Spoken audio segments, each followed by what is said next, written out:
Okay, welcome everybody. Erev Tov. I want to thank the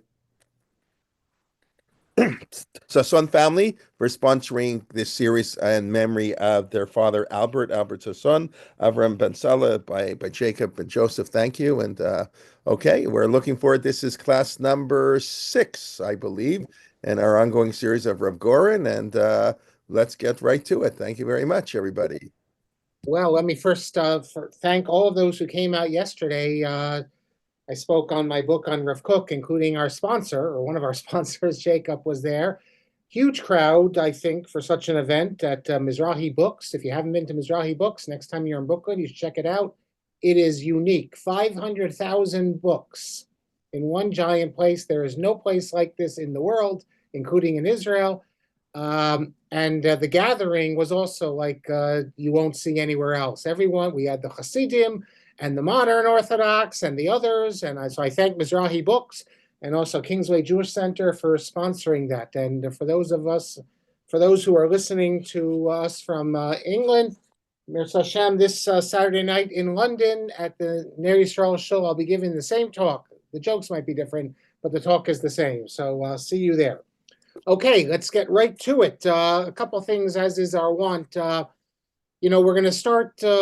One of the issues we're going to be dealing with as we go forward is, and we already saw Rav Gorin made the claim, well, you're not a dayan, so you might be a big rabbi, but you're not a dayan. And over the years, I've given judgments. I've said that, and we all do, that this rabbi is greater than that rabbi. One time, someone asked me, well, how can you make such a judgment? And really, you're right. How can you? But I mean, I think we can say that Moshe Feinstein is greater than some person. I don't need to mention a name here. And everyone does that in the yeshiva world. Sometimes there'll be disputes, like people in Jerusalem used to say, or Tziyuda says it, Tziyuda Cook and others, that Tzvi Pesach Frank was greater in Pesach, Vadia says it, than the Chazon Ish. But obviously the people in Bnei Brak say the Chazon Ish. But for those who are interested in this, I just happened to run across it the other day, so I figured I'd mention it to you. In the Sedei Chemed, if you look in Mareches Shin, Klal Pei Vav, he says, Ein isur lomar Rav Ploni godol b'Torah miploni ve'ein bazeh shum zilzul kavod l'Hasheni.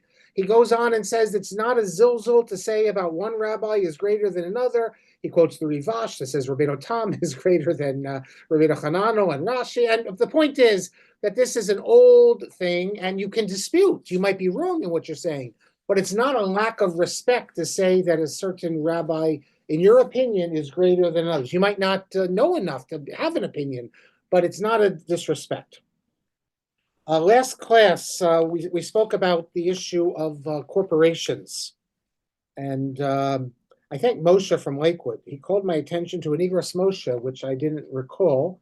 That's Yoredeya, volume 2, number 39, 2 paragraphs addressed in 1961 to Rav Yisrael Schwartzblatt. Now, he doesn't tell us who Rav Yisrael Schwartzblatt is here. At the time, he was a rabbi in Odessa, a Slobodka graduate, but as Moshe points out, and thank you very much, unfortunately later this rabbi, so he was supposed to be made chief rabbi in Moscow, but rabbis from Russia who had made their way to Israel said that he was actually a KGB agent.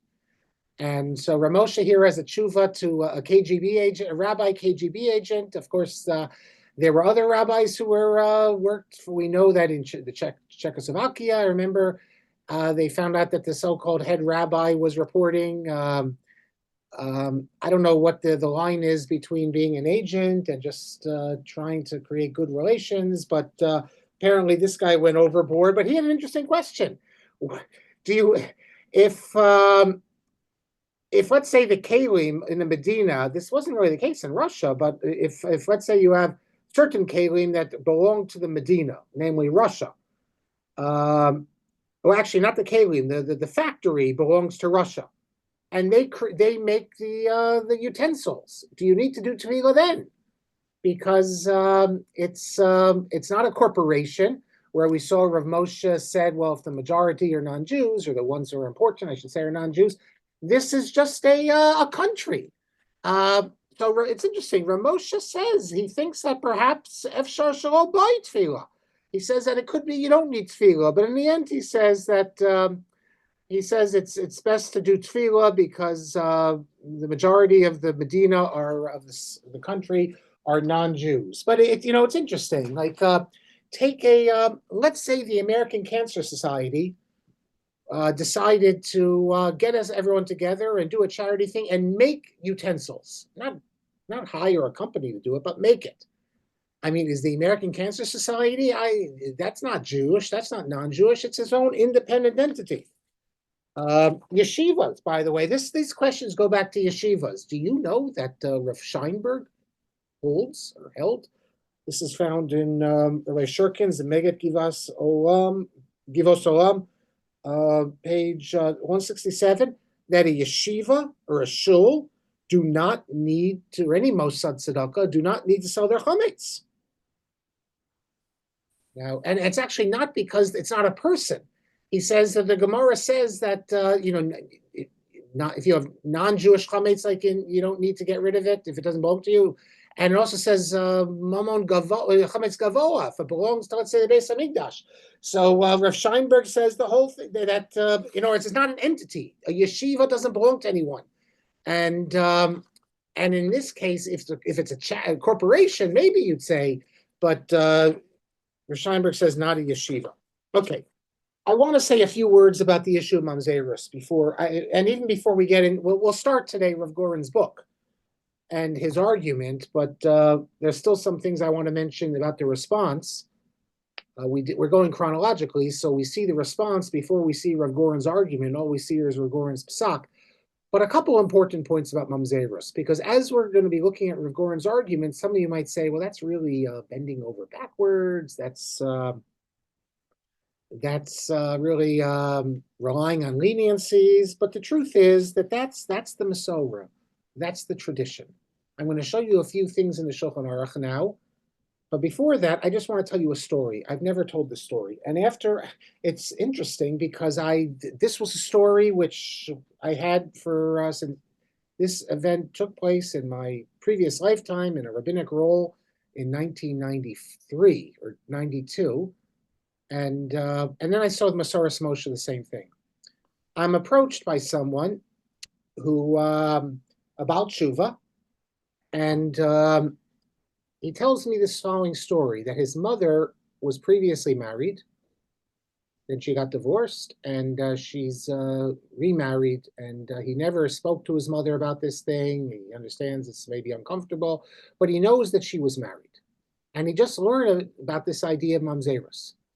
And now he's all concerned that his mother was married, and he's not from a religious family, so she certainly didn't get a get. So now he feels that he might be a mamzer because he's the product of the second marriage. So listen, in this role, I could answer basically all the questions, because what are the questions that come up? How things in Shul, Shabbos, and at the end of the day, if I make a mistake, okay, so it's a mistake, it's here and done. But this is obviously a question beyond my reach. So what did I do? I called Rabbi Ephraim Greenblatt, Musmachov, Talmud Muvak of R Moshe Feinstein. More tshuvos are found in Iras Moshe to Rabbi Ephraim Greenblatt than any other rabbi. And Rabbi Greenblatt said to me, do not ask any, because so the boy asks me, he says he knows it's difficult, but if he has to, he will ask his mother. And at the end of the day, normally we say about matters, efshar levarer, if you can ascertain it, like kashrus, right? If we have an issue there, we don't just, if we don't know, and sometimes we rely on the rove and things like that, but if you can if you can get to the bottom of it, if you can ask the question, and you ask the question, and you find out you know for certain. So here you could ask. Rabbi Greenblatt told me no. Tell him do not ask a question. Just forget about it. And then Rabbi Greenblatt explained to me. He says we can assume that the first marriage was not an Orthodox marriage, and if it's not an Orthodox marriage, then you don't need a get. Okay, what do you mean you can assume? Why should you assume? When you can determine. But the point is you don't need to determine. And by the way, there are plenty of people in America, especially years ago, who, even though they're not Orthodox, were married by an Orthodox rabbi. Either they're the non-observant Orthodox who belong to an Orthodox synagogue, or they grew up there and their parents belonged to it. But Rabbi Greenblatt told me, you don't ask. And I am certain he would have given the same answer if the woman had grown up in Israel, because although most people get married halakhically in Israel, who says she got married in Israel? Maybe she got married in Cyprus, or maybe she got a get. In other words, you don't ask the questions. And I've had this story in my mind. I've told people for all these years that this is Rabbi Greenblatt. And then Masoras Moshe. These are the traditions of Rav Moshe Feinstein, what's recorded, his psukim, day in and day out. And if you look in volume 2, number 316, look what I'm going to read you. So it could be that Rabbi Greenblatt just absorbed this when he was with Rav Moshe, or it could be he was told this explicitly. It says, a bacher in a yeshiva came before Rabbeinu, that's Rav Moshe, and asked him about a relative of his who is not so religious, and he's going to get married. And it's now come to his knowledge that the mother of the girl he's going to get married to was previously married, and it's unclear whether she got a divorce, a get. And the boy, the man, the bacher who's came to Rav Moshe says he asked them, which he shouldn't have, but he asked them, are they certain that she got married, that she with her first marriage had a get? And they said they haven't investigated it. And he asked them, well, did the first marriage have a chuppah and kiddushin? And they said they don't know. And Rabbi Tendler says he is certain that it's usher to do a chakira and drisha and try to investigate this. But then he asked Rav Moshe, because at the end of the day, you can find out, it's a suffix. And Rav Moshe says that it's permissible for the bacher to go to the wedding, because he wasn't sure if he'd go to the wedding, because they're getting married properly. And what did Rav Moshe say? Rav Moshe agreed with. He says that it's not only ein sarach lachkor, asur lachkor. That is, we don't investigate. It's a strange thing. I don't know anywhere else where you have a situation like this where you don't investigate. And by the way, we don't use DNA for mamzerus. We'll use DNA to free an aguna, but we won't use it the other direction to determine mamzerus. Let me read you one more thing, and I thank Rabbi Eliezer Finkelman for sending this to me. He told this happened in 1977 from Rabbi Sheldon Steinberg. Some of you might remember him. He was a hospital chaplain in Toronto when he was invited to serve on the Boston Basin. And they were going to rule in the case of mamzerus. So he went to the Rav, and the Rav asked him who else is on the Basin. And it turns out one of the older East European Rabbanim was on it. And the Rav said to him, pay careful attention to what the rabbi says and do the same. And you'll learn the authentic tradition from Europe. So on the Basin, they heard the facts of the case, which appeared to require them to rule that the person was a mamzer. But when they went to deliberate, the older rabbi asked, let's discuss it, try to tell me why you shouldn't be a mamzer. They offered a few theories, and eventually they came up with something, and the rabbi said, oh, we can rely on this. And we will not tell anyone how we reached that conclusion. In other words, we'll come out with a psak. This is our psak, without explaining it. It's no one else's business. That's going to be part of the problem here. Rav Goren has to justify it because people are challenging him. And then Rabbi Steinberg went to the Rav, and the Rav explained that now he knew the authentic tradition from Europe, and he knows how to deal with that in the future. And then Rabbi Finkelman says that a respected layman in the Detroit Jewish community, Manny Middleman, told me this.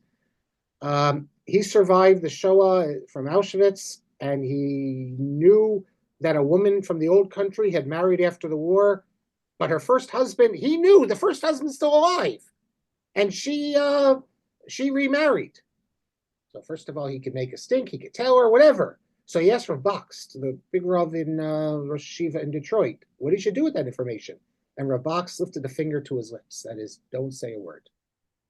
Now, let me show you the Shulchan Aruch.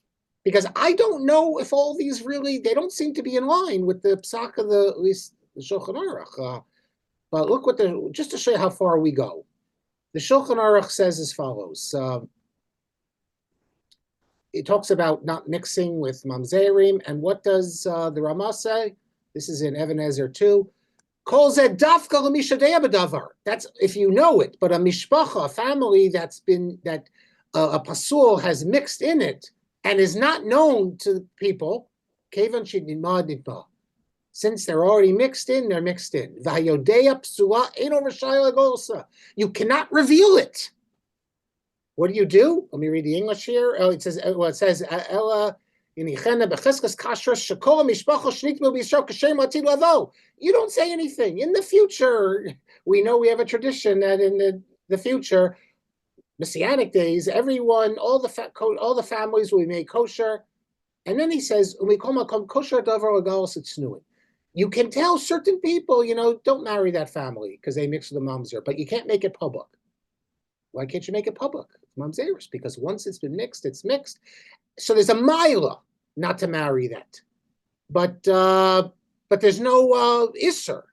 So you can't say it publicly. You can. So the question is then, what all these situations when you declare that the kid's a mamzer, it could be a problem. But then look what he says: V'dafka mishpacha shenitma v'nisarva. This only refers to when they're already mixed in. The moms are already married. But if they haven't, kol zaman shalom nisarva megalin hapsuli umachrizin aleim. You do make it public if they're not married, so that the people can separate from them.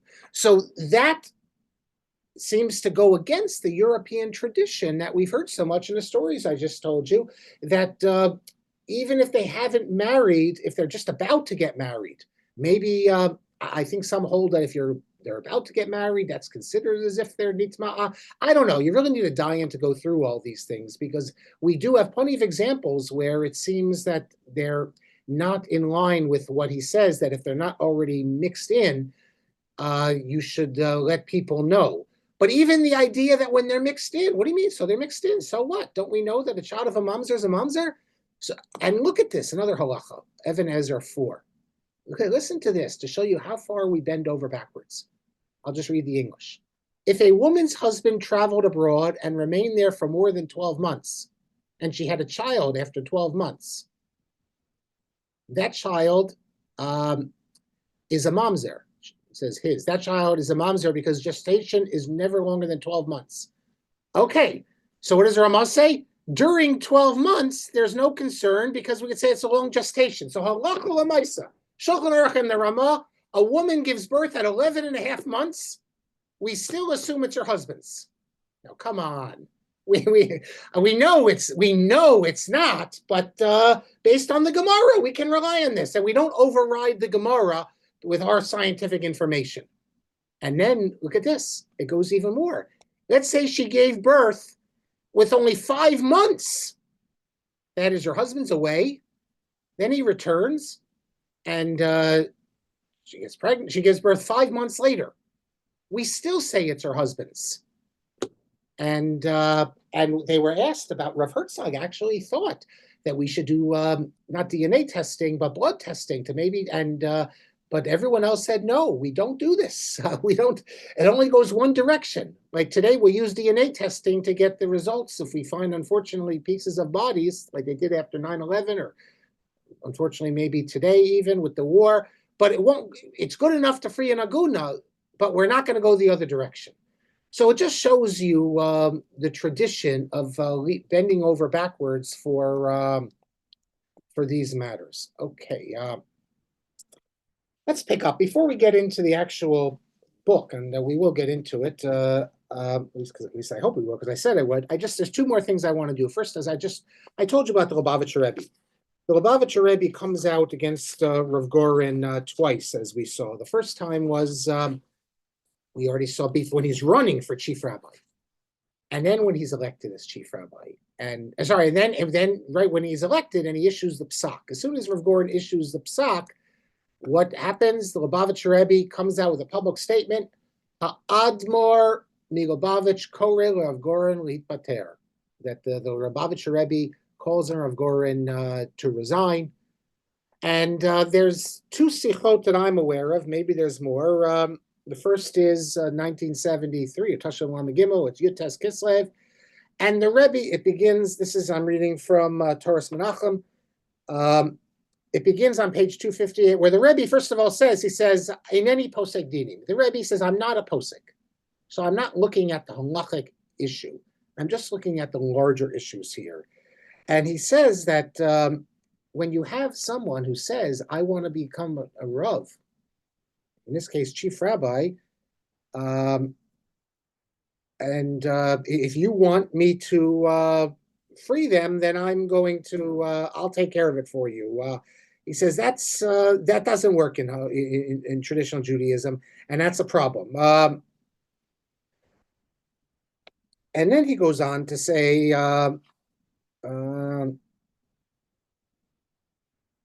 no, sorry, I read it backwards. If someone says, I want you to be matir, let's say the Langer children,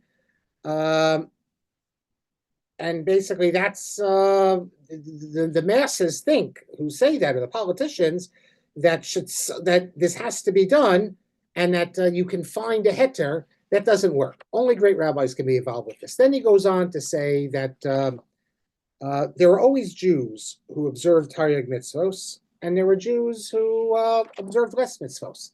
But no one ever said in the past, they didn't say that you have to, they didn't say that I'm observing, let's say, 612 mitzvos as a lechachila. Even if they said, they never said from the beginning that there's a problem with the mitzvah. They didn't observe a mitzvah, that's fine, but not that there's a problem. And he says that, therefore, we're dealing with an issue here where the irreligious have the position that this whole halacha should be thrown out the window. And he says this is a case of arkasat masana, that it's like the shoelace. When they tell you to change a shoelace, that's not what's the halacha about a shoelace. Doesn't matter what shoelace. But since the non-Jews are making it into an issue, a Torah issue, therefore we have to stand up for it. And he says here too, it's not like if you could say, well, there's a different shita, we'll go by a tosos, so we can free them. No, because the whole idea here is that the secular government demands that this matter be solved.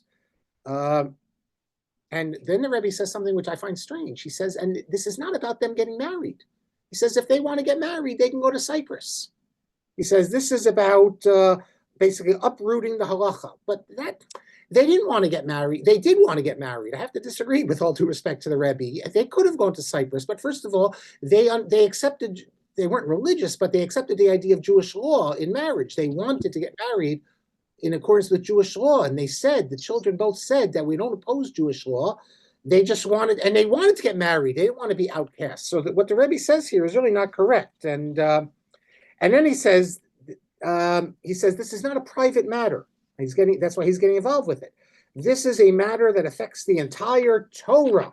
It's not a private matter just with the ach and the achot, because now this has become a matter dealing with the rabbinate. Will the rabbinate make rules for the government or not? And then he says, can you imagine a case, he says, where a balabas can go to the rabbi and say to him, I will give you a rabbinic contract for a year or 5 years or even a lifetime contract if you promise me that you'll permit a certain thing. And the balabas says that, I don't know, I'm an Amaretz, but I'm telling you what I want. And the Rebbe says, of course we wouldn't accept this. But I wonder, how many rabbis at their interviews are asked questions like, I know for a fact, one shul asked the rabbi, will you allow the women to carry the Torah on Simchas Torah? And depending on that answer, depending on whether they would hire him or not, and you can imagine some shuls, the shul I'm talking about, the answer was no. You couldn't let him. But you can imagine shuls that you'd have to say yes, and that would be the determining factor. Or would you support saying how on Yom Ha'atzmaut? You can imagine a lot of examples where the Balabatim, who don't know halacha, they set the rules ahead of time, and the rabbi has to. I know someone who lost a rabbinic contractor. So he told me he lost it. As far as I know, there weren't any other issues, but I know the show. I can tell people the show privately. I won't say it here, because he was asked, would he give an aliyah to someone who's intermarried? And he said he would. And then one person in the show went crazy, and he thinks at least he lost it because of that.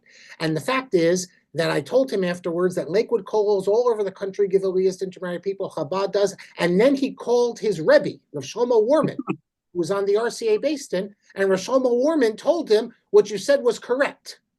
You know, in today's day and age, if someone comes to the show, we give him an aliyah, and yet so the idea that the Rebbe says that we don't ask the rabbi, we'll give you the contract unless, you know, because in theory the Rav is supposed to decide and we're supposed to accept. We balabatim are not supposed to make these conditions. You know, what do the balabatim know about this matter of giving an aliyah to an intermarried person? And he. But that's what the Rebbe says. He says that that's inappropriate, and that was the case. He says with Rav Goren, he says a rabbi cannot accept pekudot shehu chayev lifsok ba'ofen kach. The rabbi can't take orders this way. He has to use his bikiyut and charifut to find in the Torah the sources for the psak.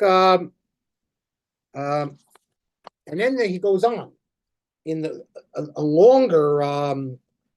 Discussion from Shabbos Hanukkah of Teves, and he goes on, he says that they're trying to get rid of the Torah here. First they abolish one thing, and then they're going to abolish more. And what do? They appoint a new chief rabbi who's going to take their orders. Afterwards, I mean, Rav Gorin says, he said this is not easy for him, but he has to remember this is someone who the Rebbe was close to, Rav Gorin, and he says first they kick out the previous chief rabbi against what the Chasam Sofer says, and then they make it into something that we have to be mat'im the halakha. We have to find the proper halakha, so that doesn't work. He says they're destroying Torah, etc., etc. It's bribery. He goes into the whole thing of bribery. And then he says that Rav Gorin should announce right now that he made a whole mistake, now that a big mistake, now that he sees how he's being used, and he succumbed to this bribery. He wanted the position, and therefore he was willing to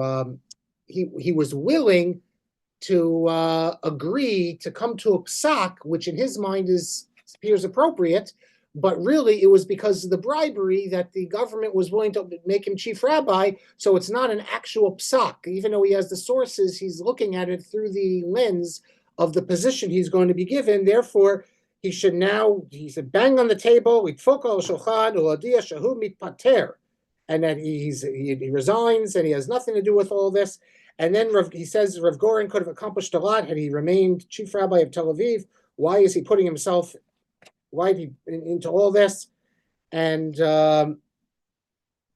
he says Rav Gorin should announce that he regrets all this, even though he was appointed to this position on the condition that he would free the two Langer children. Rav Gorin denies that there was ever such a condition. And then the Rebbe says something interesting. He should know something, that the Nazir is Rav Gorin's father-in-law, who he was very close with. Here's a picture of the Nazir. And a few days, shortly before the Nazir's death, the Nazir writes to the Rebbe and says that they should remember him in Lubavitch. I guess it means they should pray for him because he was ill. And the Nazir also says that in important matters, you should listen to the Lubavitcher Rebbe. The Rebbe says, I never met with the Nazir. And he was not a Chabadnik, but we would have occasionally short letters. And you see that the Nazir says that you should follow basically what I'm saying. So then he says that everyone who holds from the Nazir, including Rabbi Goren, you should do what the Nazir wants. And then the Rebbe said that it's not his way to speak this way. It's not his derech. We know that the Rebbe was not like this.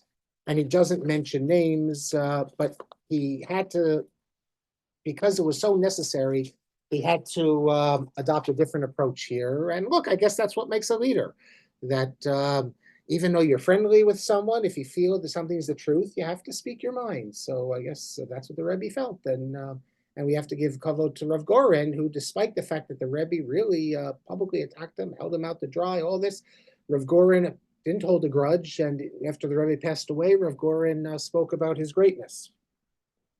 There's two other things I want to show you.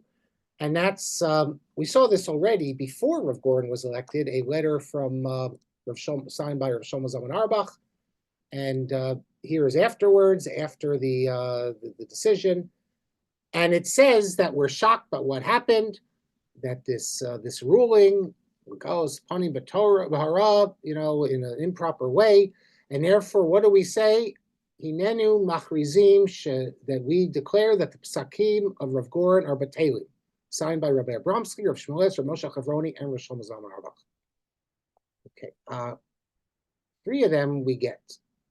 The Rav Chaim Shmulevitz is not known for being controversial, but okay, he's the Rosh Yeshiva in the Haredi world. But Rav Shlomo Zalman Auerbach, very strange. Rav Shlomo Zalman Auerbach, he's a moderate person with very close ties to the religious Zionist world. In fact, I can tell you now that the current Das Torah in the Haredi world, Rabbi Dov Landau, actually there's two of them, he's one of them, said that Rav Shlomo Zalman Auerbach is a kooknik.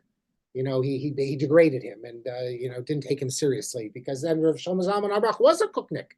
He was part of Rav Kook's camp. And he's very close to religious Zionist, when I say part of the camp, that is in the great disputes that broke out. And when Rav Shlomo Zalman Auerbach referred to Harav, that's Rav Kook. Rav Kook was also in the Sadar Kiddushin, same with Rav Shlomo Zalman Auerbach, by the way. But he had very close ties to the religious Zionist world. So why would Rav Shlomo Zalman Auerbach sign such a thing? In Halevi's dissertation, he quotes the grandson of one of the sons of Rav Zalman Goldberg, that Rav Shlomo Zalman's problem really was the signon, the tone of Rav Gorin, that he thought that he was creating a tone, especially the way he spoke to the secular newspapers, that halacha can solve all the problems, it's flexible, and we have another report that from the son of Rav Gorin, the son of Rav Shlomo Zalman, Rav Mordechai Auerbach, the same thing, that the real issue with Rav Shlomo Zalman was the language he used and the impression he gave. Now it says that you can't accept his decisions, and yet Rav Yeshua ben Meir, who's a Rosh Yeshiva, one of the Hezri Yeshivas, he records that after the Yom Kippur War, which is only less than a year after the Psak, Rav Shlomo Zalman said that you can rely on Rav Gorin's Psakim on matters dealing with the army halacha. So it does seem that, and in fact, the son of Rav Zalman Goldberg, Rav Aaron Goldberg, told Halevi that until the end of Rav Shlomo Zalman's life, anytime Rav Gorin's name was mentioned, Rav Shlomo Zalman praised all the great things he did in the army. So it seems that, so we see that Rav Shlomo Zalman did continue to respect Rav Gorin, and maybe he signed because he felt pressure, or maybe regarding that matter, he felt so strongly, but he clearly did not hold, as time went on, to this idea that Rav Gorin's psakim are not to be relied on. Sometimes rabbis sign things that they don't agree with everything. I wrote a Sfarim blog post about this, precisely about Rav Shlomo Zalman Auerbach. He signed something about conversions, that people who are not religious, the conversion is not valid, and yet I showed that in his own private writings previous to that, he says just the opposite. And one of his students said that Rav Shlomo Zalman Auerbach, for the sake of peace, would sign on to things that other rabbis wrote, even if he didn't agree with it. But he thought it was important to have a public stand, even though privately he felt differently. I think this is an example. And is that a weakness? Is that l'ganai, as we say, or is that l'shvach? I'll leave it to you. Now, the last person, before we begin looking at Rav Gorin's Sefer, is, of course, Rav Moshe. Posek of America. In America, they say Gadol Ador. They don't say that in England, in Israel, because they have other great poskim, but certainly a very well-respected posek everywhere and the final authority in America. And he signs really for Agudas Rabbanim, and he He got information, it says, from Rabbi Cheskel Abramsky, who Rabbi Moshe Feinstein had a great deal of respect for, going back already to Russia. They both were in the Soviet Union together. And that they declared, Rabbi Abramsky and the other Rosh Yeshiva, I just read it to you, those three, that all the psukim of Rav Goren or Batelim are invalid, and therefore the Agudas Rabbanim came together, and they expressed their agreement to what Rabbi Cheskel Abramsky said. So Agudas Rabbanim, Rav Moshe, they're signing on that Rav Goren's psukim are not valid.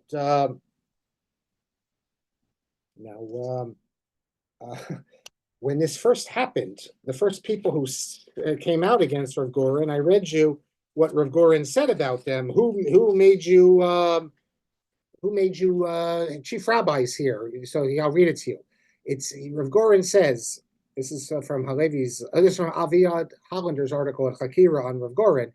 Rav Goren said, I never said that everyone should accept my opinion, but why didn't they invite me to speak to them and ask me what's the basis of it? This is before he published his book. He says, I asked these Rosh Yeshiva, who are not practicing rabbis in any place, and they're not Dayanim, how did they issue psak about me, without hearing from me? Without seeing my documentation, and without even attempting to discuss it with me. Now, in his footnote here, Halevi cites testimony from the Stipler, where this is what Rav Shach is reported to have said to the Stipler. The Stipler says that this is what Rav Shach told him, that Rav Shach heard Lashon Hara. What's the Lashon Hara? That the Admor of Gur, the Rebbe of Ger, said, have you seen? And remember, Rav Goren's family comes from the Ger Hasidim, so there'd be a connection here. The Ger Rebbe said, you're attacking him? How are you attacking him so much? Have you seen his arguments? That's what the Ger Rebbe says. Maybe there's something there. So Rav Shach told the Stipler that he calls it Lashon Hara, but Rav Shach told the Stipler that's what the Ger Rebbe said. And the Stipler replied that doesn't matter. Ein bazeh klum. There's nothing there. Why? Because if there was any svara to be matir, kvar Unterman haya matir, not Rabbi Unterman, but already Rav Unterman would have permitted it. So, or the other Batei Din would have permitted it. Okay, so, a couple more things, by the way, that I heard from Rabbi Aaron Felder, the following. Some of you might know Rabbi Aaron Felder. I've showed this picture. I'll show it again because it brings back good memories. It's already been over 10 years since he passed away. He was Talmud Mufak, just like Rabbi Ephraim Greenbelt was a Talmud Mufak of R Moshe. Aaron Felder was a Talmud Mufak of R Moshe in a different era, a decade or 2 decades later. And he's published, in addition to his own Chuvos, he published 2 volumes of things he heard from R Moshe and halacha. And so I had the good fortune to be scholar in residence of his shul. And he was a raconteur. He was someone who loved to tell stories, and he's someone who knew all the different Gedolim, including Rav Goren. He had entree because of his father. So all the stories I heard when I was with him that Shabbos, and then we did a Motzei Shabbos thing. The only time it ever happened, at this time he could hardly see. He couldn't read. But people would read to him my Sorim blog posts, and they'd read other things to him. He gave his drasha in the morning with me sitting in the audience, was responding to one of my blog posts. But to the misfortune of his wife, I sat next to him at the Shabbos meals. They had a Shabbos meal for the whole shul. And I don't think it's Lashon Hara if I say that he never spoke to her the whole time he's talking to me. I felt terrible, but he had all the stories he loved to tell, and I had all the stories that I loved to hear, and I just kept asking questions. So finally, I got to the issue of Rav Goren and his relationship to Rav Goren, and listen to what he told me. He told me 2 things. I recorded after Shabbos. I recorded all the things he told me. He was the halakhic authority for the Chaf K. All the halakhic decisions of the Chaf K. He was also in Philadelphia, the posek. Shmuel Kamenetsky wasn't a posek of, let's say, Gittin matters, and it was him. He told me 2 things. One, he was a witness of. He says he was there with Rav Moshe and Rav Simcha Dolgan, rabbi in Los Angeles, the person in the RCA, Mon Orthodox rabbi, was in New York, and he came to Rav Moshe's apartment, and he came in to talk to Rav Moshe, and then he asks him about the Langer case, and he wants to speak to him about, Rav Moshe just came out against Rav Gorin, and Rav Moshe said very sternly, he says, "I'm sorry, Rabbi Dolgan, you have to leave now. I can't discuss this matter." And he basically kicked Rabbi Dolgan out, Rabbi Felder, who had been with Rav Moshe for so long, and knew that Rav Moshe, anyone could knock at his door, anyone could call, his phone number was there, anyone could call him. He never seen him this sort of response, which really you could see it as not polite. And Rav Moshe said that the problem was that if Rabbi Dolgan sat there with him for an hour explaining the whole issue, and then Rav Moshe explained why he can't accept Psak, that whole thing, then the story would be spread that by Mizrahi circles, the modern Orthodox circles, that Rav Moshe sees as a complicated issue, that he's not really that opposed, and in ours they would have spun it a certain way. Rav Moshe was worried about that, and therefore he said the only way to prevent them from spinning it is to simply say, "I'm not going to discuss it. We gave the psak, and I can't discuss this." And that's the first thing he told me. And then the second thing he told me, and this is someone who knew Rabbi Goren. By the way, it's also Rabbi Felder told me he's one of the only people who has smicha. He had smicha from Shlomo Yosef Zevin. Zevin basically didn't give smicha, so he knew all these rabbanim. He said that Rav Goren's big problem was Rav Goren felt that he was a general, he's an eagle, he's a goat, and he doesn't need to consult anyone. And he said that had Rav Goren come to America and sat with Rav Moshe, Rav Moshe, by the way, Rav Henkin supported Rav Goren, as we'll see, and Rav Henkin and Rav Moshe were so close to one another. But Rav Henkin, we'll get to the end. Rav Henkin supported Rav Goren. But if he would have come to Rav Moshe and sat with Rav Moshe was matter things with a lot less to be matter than Rav Goren in this case. He said if he would have sat with Rav Moshe, then who knows that it would have, it could have been he could have convinced Rav Moshe maybe that he was right. But the way Rav Felder put it, that this was a weakness of Rav Goren that he didn't feel like he needed to explain. But the fact is, in this case, it was beyond him, and it was an international case, and he thought it was a strategic mistake by Rabbi Goren that he should have at least tried to sit because Rav Moshe would have sat with him. Rav Felder told me absolutely Rav Moshe would have sat with him and listened to him. And Rabbi Tendler told me something else, because I gave a talk in Rabbi Tendler's shul, and Rabbi Tendler, of course, was there. Also, Mordechai Tendler. And Rabbi Tendler said that, as far as he understands it, the reason Rav Moshe was so opposed to Rav Goren in the Langer case is because he held you cannot have a beis din where the people do not reveal who they are, that their identities are secret. Dayanim need to stand behind their decision. And according to Rabbi Tendler, who said his words, these are his words, he says Rav Goren was an Adam Gadol. And he said that the problem Rav Moshe had with him is that he thought procedurally this was not the way to do it, that you can have secret dayanim. And although that's not really in line with the document we saw, that all the psakim are thrown out. Okay, Ad Khan, until now, 6.5 classes, setting the context, leading up to it. But as you know, although the halacha is going to be very interesting, what makes this case such a crazy case is also the whole public relations, the politics, all that. So it's important to see this. We're going to go through the halachas, and then after that, this will take us a few weeks, we'll deal with the other dayanim, the secret dayanim. And we'll see what they say, and I will reveal at least 8 of the 9 dayanim, who they are. And then we will see who defended Rav Goren. We saw who attacked him. We'll see who defended him. And some of you are going to be very surprised when you hear, I mentioned Rav Henkin. Wait till you hear about this Gon of Gonim who defended Rav Goren. And some of you, I bet, knew him personally. But I'm just whetting your appetite here. Okay. So now I want to turn to this sefer, the Psak Din B'Inyan Ha'ach V'Ha'achot, As I said, you can get a copy if you want. It's like $50, but it's a rare book and it's not online, although you can get the whole text, but not the actual PDF of it. You can get it from Mizrahi. It's one of his 500,000 books. I mean, if you haven't seen Mizrahi's store, you got to go. So what is this book? Well, this book, it has the title of Psak Din being Achot, the Psak Din in the case of the brother and the sister. That's how it's known.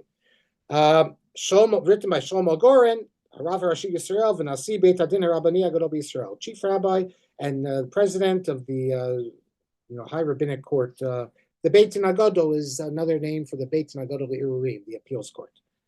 And it was published it says Defus HaMemshala. That is, the Israeli government published it. And it comes out Tevet Tafshin Lamed Gimel. So this is just like 4 weeks after the heter is given and they remarry. And it says, Shana Shishit L'Cheret Yerushalayim, 6th year from the liberation of Jerusalem, Chaf Heg Medina Yisrael. 25 years of the establishment of the state of Israel. There was a time when people would put that on the page in giving the date. They wouldn't just give the year, they would give the date from the creation of the state of Israel. Okay. The book, we're going to go through the book. First of all, it has an introduction, and he begins by saying, on the 13th of Kislev, that's when the 9 Dayanim signed on to his heter, and then it became a ruling, and they married. And he begins talking about some of the history and the documentation. One of his big points, which he repeats again and again, is that this book is based on new information, which the previous Batei Din did not have, and for whatever reason, they chose not to revisit the case. Now, right at the end of the preface, he has a nice little preface here before he gets into the nitty-gritty, and he says that what you're reading here in the book, this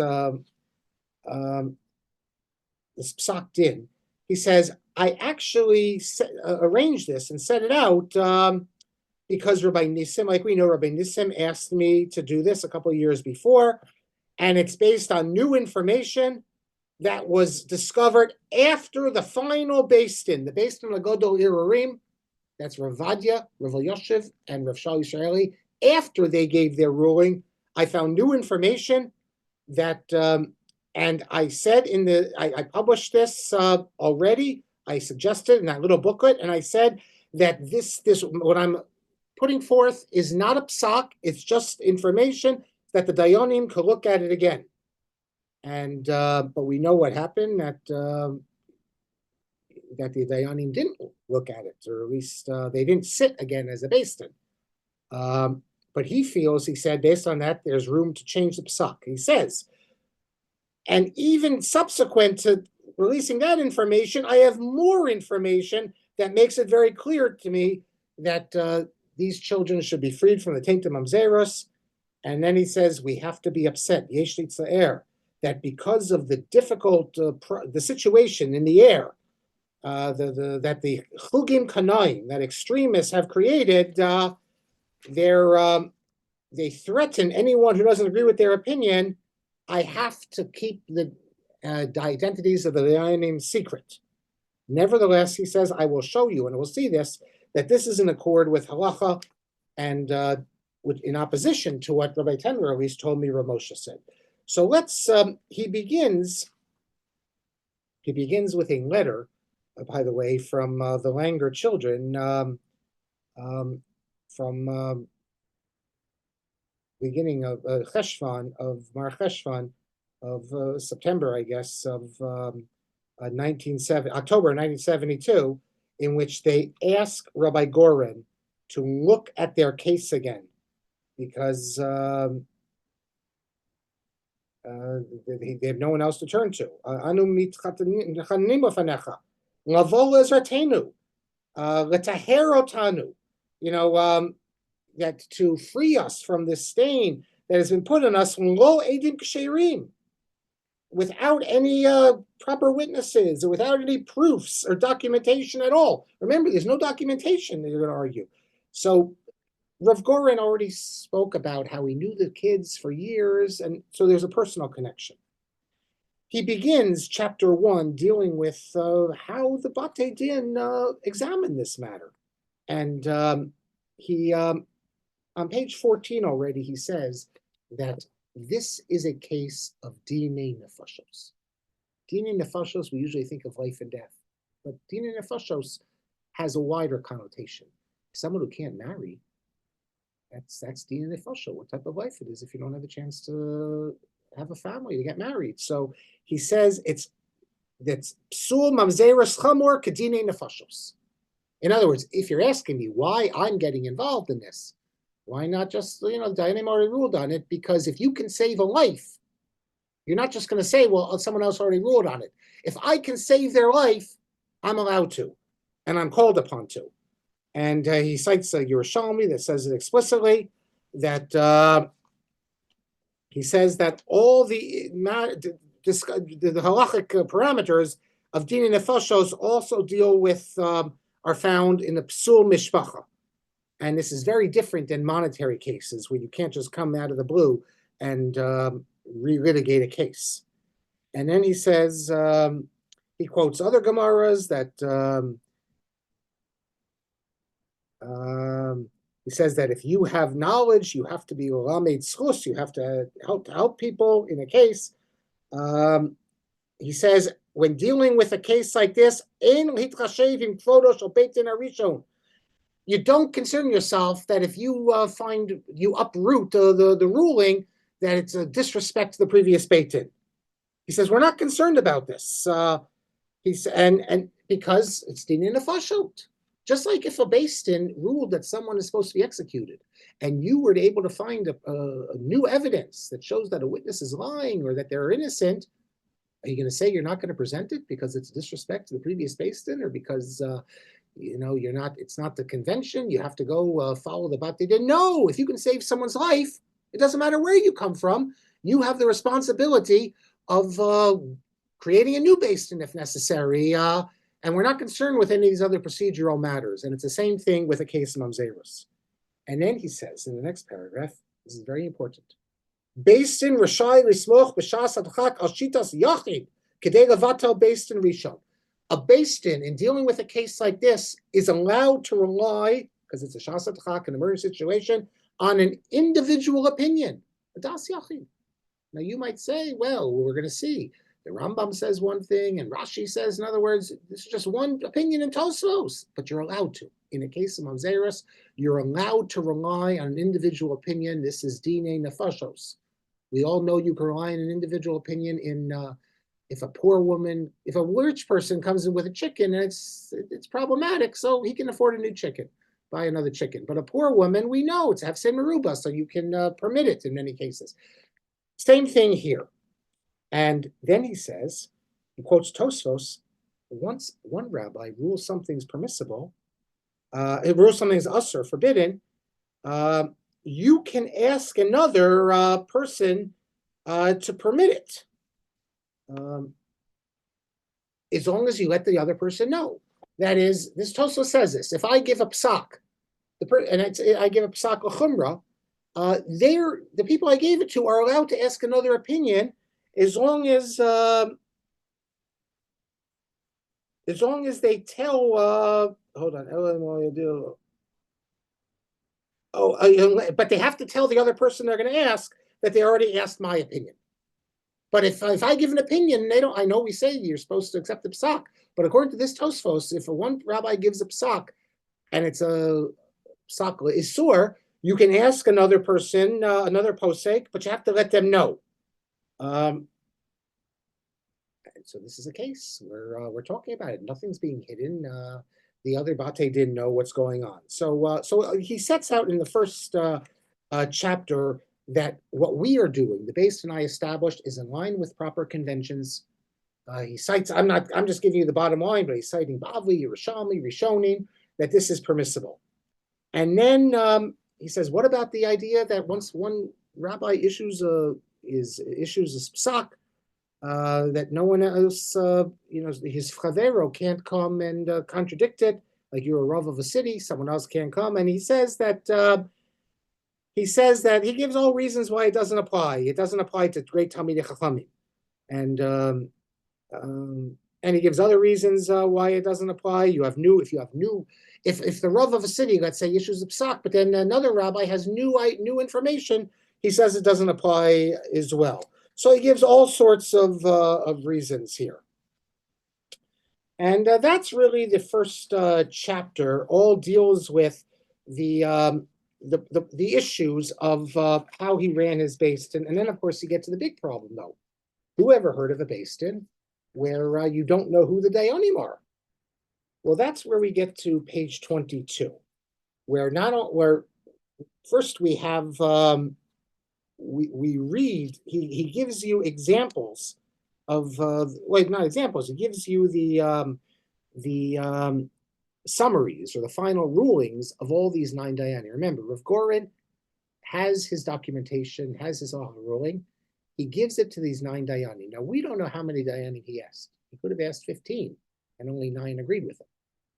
But he has 9 Dayanim that he refers to them as either Avot Batei Din, that is heads of Beis Din, or Dayanim who are active right now in official Batei Din, and he has 9. And he gives the Chavot Dat, that's the opinions, the halakhic conclusions of these 9 Dayanim, all of who say that we've examined this matter based on this new information, the Rav Goren, and then we conclude that these children are not mamzerim.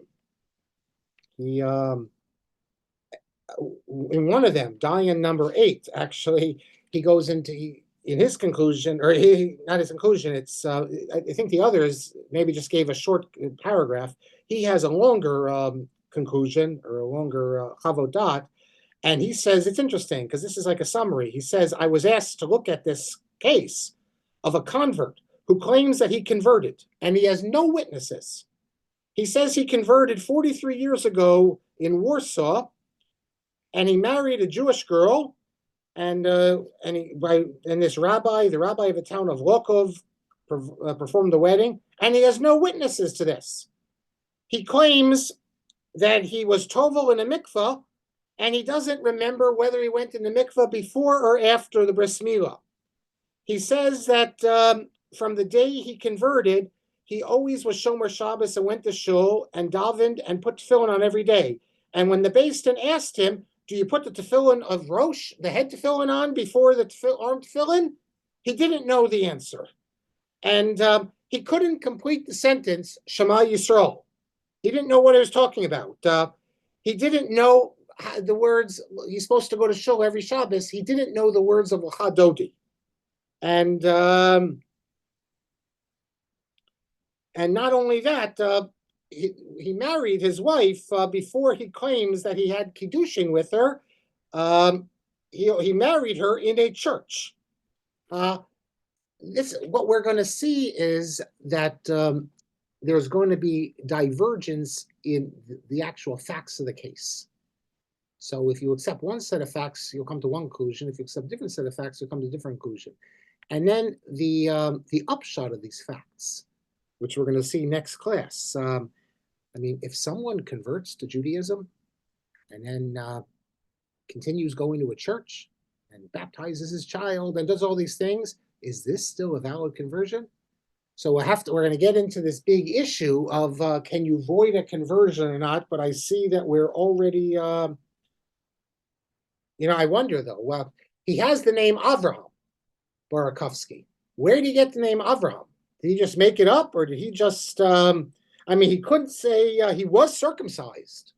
That's proof of something, because no one in Europe is circumcised. No one in Poland, if you're not Jewish.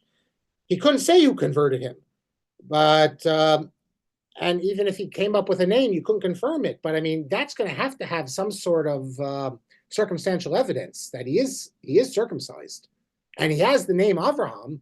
I guess, okay, he could have just taken the name Avraham when he got to Israel or something, but the fact that he's circumcised is a big deal. But, wait till you see what Chava's father had to say about this guy basically taking his daughter. So maybe he just was circumcised because he was forced to. So we're going to get into all the contradictory testimony, whether they were married by a rabbi, whether he would attend church. The funny thing is that even though this Barakovsky does nothing, the Haredim brought him out and had a big rally in which they put him up there, and he declared, "I am a Jew."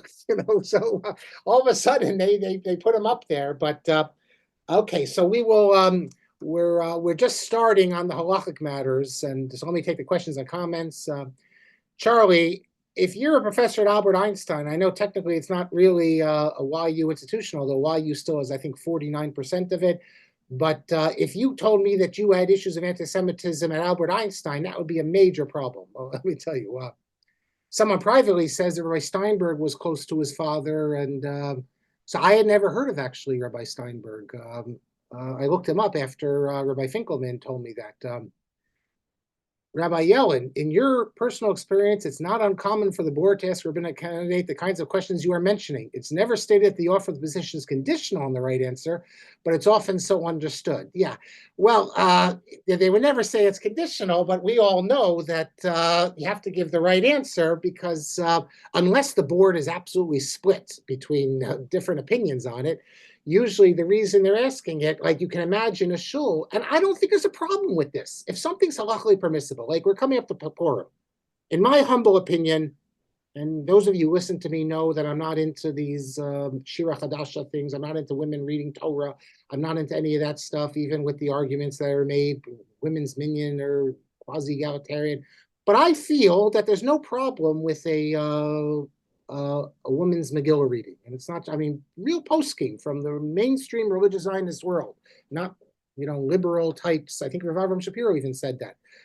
And especially today, when there's so many issues today with the feminists, and the difficulties we're having, if we can allow them to have it, I don't see a problem at all with this. And it's absolutely mutter, al pi halacha, for a women's group to get together. They have the same level of obligation to read Megillah. Now, it's true. Some rabbis might say, well, and in the past, women have done it. They might say this will lead to feminist innovations, whatever. Okay, so I don't see a problem, although it seems the Rebbe would have an issue with this. I wouldn't see a problem with a shul that they know their clientele, that this is important, to ask a rabbi, would you permit a women's Megillah reading? And if the rabbi said no, that because this is not really halacha, this is sort of like a hashkafa thing, and you can definitely pick a rabbi based on hashkafa. Now, carrying the Sefer Torah and simplest Torah, the rabbi, you might say it's hashkafa, and the rabbi might say it's halacha, so there could be a little dispute there. But on a matter like the Megillah reading, I think it's completely appropriate, just like you can ask the rabbi, would you be comfortable, would you accept if our shul says Halal on Yom Ha'atzmaut? Again, that's halacha also perhaps, but it's mixed with hashkafa, or all sorts of matters. Look, the rabbi has to be a good fit. And but the Rebbe says that this is unheard of, that you're going to ask a rabbi halachically what your decision is. We know that when they go before the Congress, the Senate, the Supreme Court, they're always asked the questions, and then they say, this might come up before me, so I can't comment.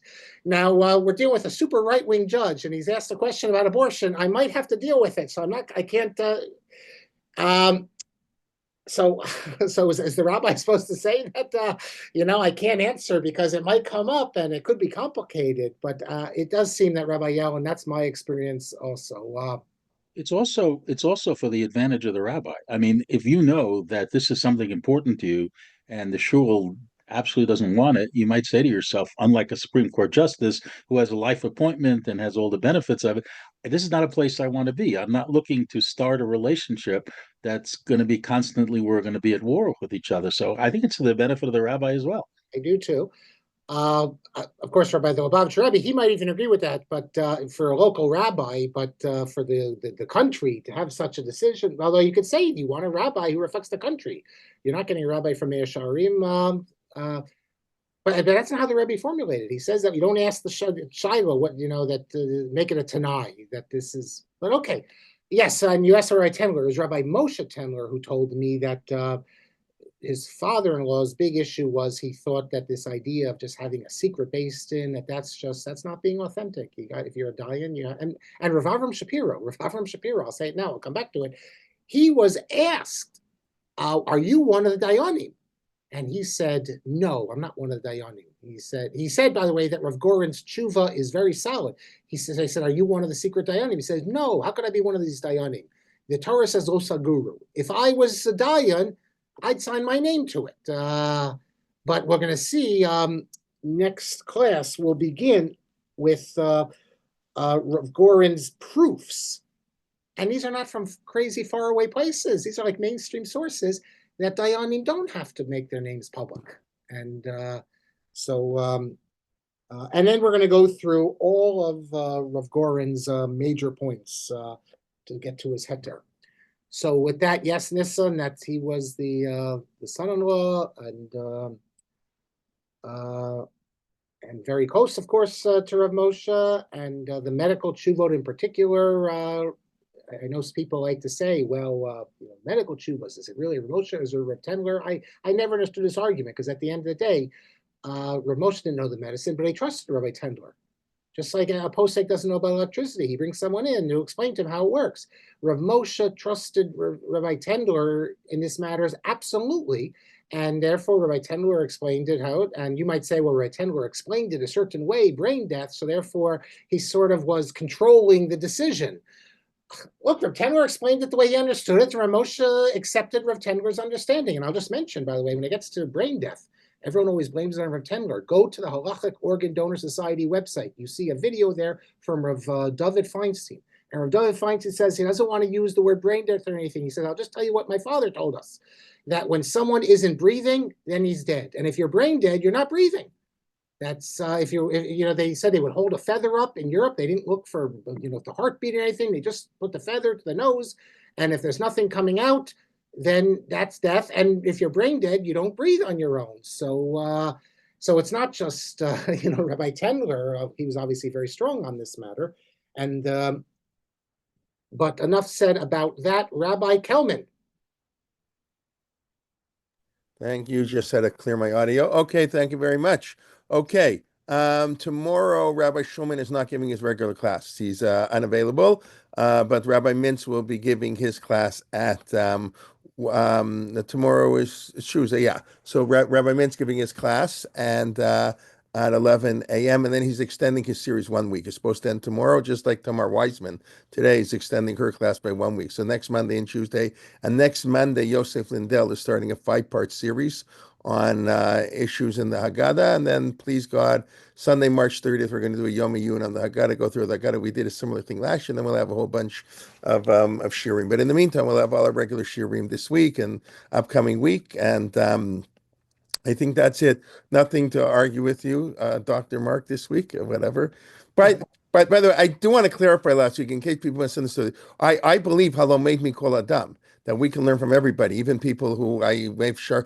We were talking about rabbis who have sort of moral or extreme positions that are per border on the Chilul Hashem. You can still learn from them. My own argument is that I don't consider them a Rav in terms of a posek or a leader. And the same way I'm happy to learn from a Reform rabbi and a Haredi rabbi and anything. But in terms of who I'm going to look up to as a rabbi, it's got to be a particular thing. And it is true when Rav Avad Yosef had these extreme statements, it lowered my sort of, yes, he's tremendous. You can learn his Torah, but I do think it affects how you view him as a Rav. But anyway, I don't pick on last week's argument, but I did want to clarify that. I don't know if you want to comment. I agree 100%. Thank you for that clarification. I'm sorry, but anyways, okay, everybody. What do you say about Rabbi Shulman? Rabbi Shulman's class is not tomorrow. He's at actually a conference, so he can't give his class tomorrow. We will send out an email. I think he announced it last week, so he'll continue next week. It's just not giving his class tomorrow. So tomorrow, our only class will be Rabbi Adam Mintz. He's be talking about conversion of children, which Rav Moshe has a lot to say about. And I believe that's his class this upcoming week. And okay. And we look forward to learning with you. Please invite a friend to come and enjoy your evening in Scranton, Dr. Shapiro. Thank you. Okay, we'll look forward to seeing everybody next week and in between too. All right, Lila Tov, everybody. Thank you very much. Thank you. Be well. Thank you. Thank you. Okay.